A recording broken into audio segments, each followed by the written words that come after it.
বয়স থাকতেই husband wife quality time enjoy করা উচিত।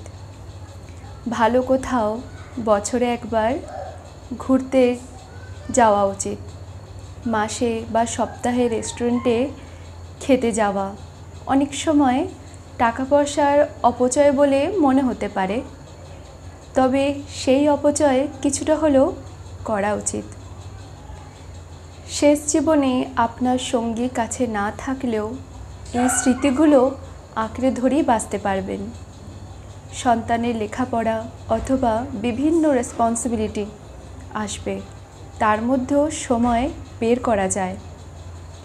সব সম্পদ টাকা সন্তানের জন্য সঞ্চয় করবেন, সেটা ভালো, কিন্তু অল্প কিছু নিজের জন্য বরাদ্দ রাখা উচিত।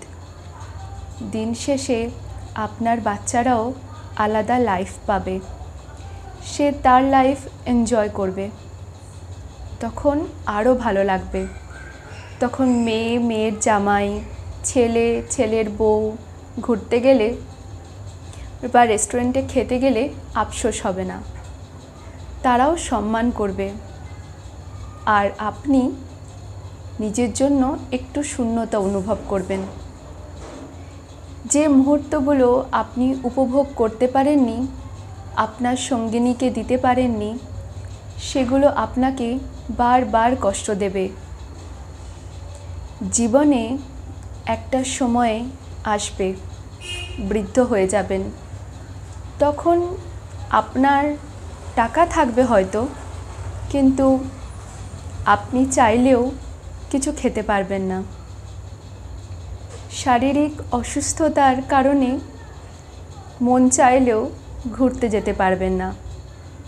দামি জামা কাপড় থাকলেও পরতে মন চাইবে না।